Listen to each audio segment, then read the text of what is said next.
Sitting alongside us here is France 24 senior correspondent Catherine Norris-Trent.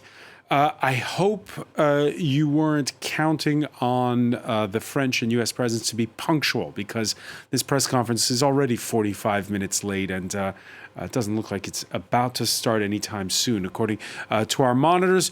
It's important, though, to hear the language, because a year ago, when this meeting was first decided, there was a fire to put out, and that was this simmering, this anger over a scuttled submarine deal with Australia. The French even recalling their U.S. ambassador, feeling the Americans had pulled the rug out from under Paris. That's forgotten, and now there's new simmering tensions. That's right. 40 months ago, we had the AUKUS affair, where France felt very badly treated indeed. A reminder, this trilateral deal between the US, the UK and Australia, which squeezed the French out of building new nuclear submarines. And as you say, Paris recalled its ambassador to Washington, although after a diplomatic flurry, that got back on track. This is another chance to put things right. And we've seen the warm words and the warm body languages, lots of pats on the back there.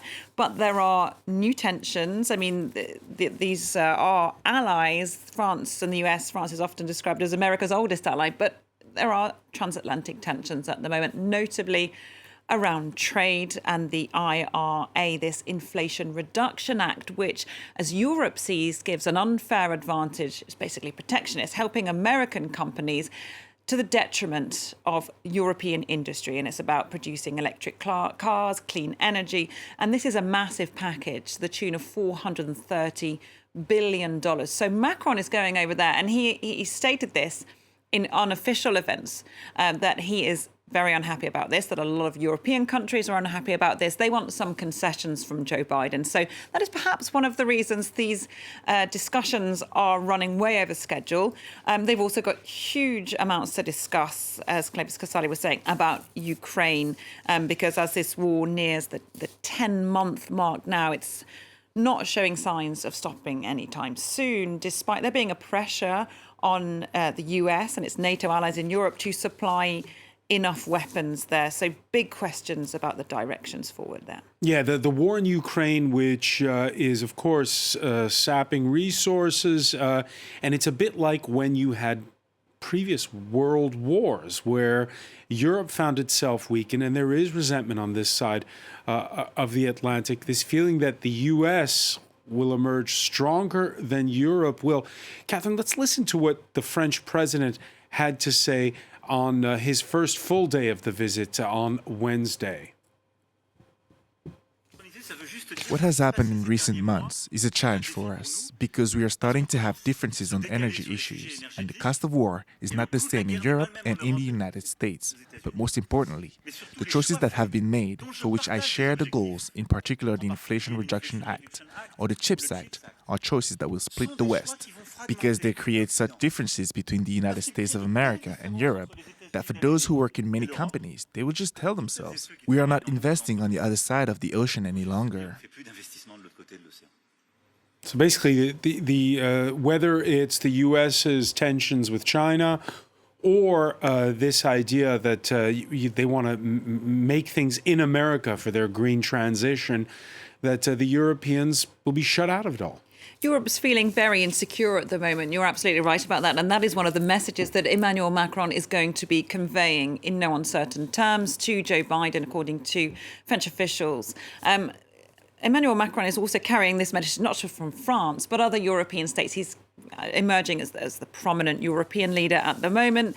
UK, of course, not in the EU. Olaf Scholz, not as prominent as Angela Merkel was. So he's come with the continent's fears and grievances, fears about being left behind, as you say, about being made poorer by this war, being stuck in the middle as the US turns its sights increasingly towards China, and then also with huge political divisions, polarization at home in the US. They're worried that the Biden administration, whilst an ally, it does not have their best interests at heart, and they are being squeezed out. There's also the question of gas prices. A lot of European countries trying to bypass Russian gas. They're importing more from the US, and they see these very high prices of liquid natural gas from the US and are concerned about that. So one of the messages from this visit, despite the very convivial language and body language, one of the messages is, do not forget about us. We are your allies, and the US needs a strong Europe at the end of this war, whenever it does end. Yeah,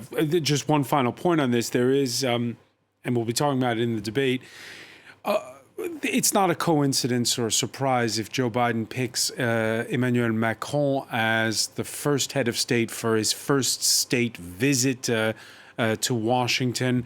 They're both like-minded centrists, and they both have to stare down domestically the right and the populist far right.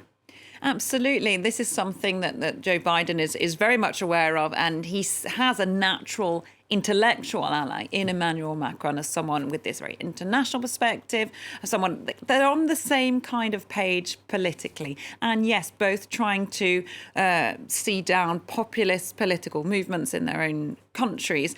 In fact, Emmanuel Macron referred to this on the South Lawn of the White House, saying that they needed to combat disinformation and extremism.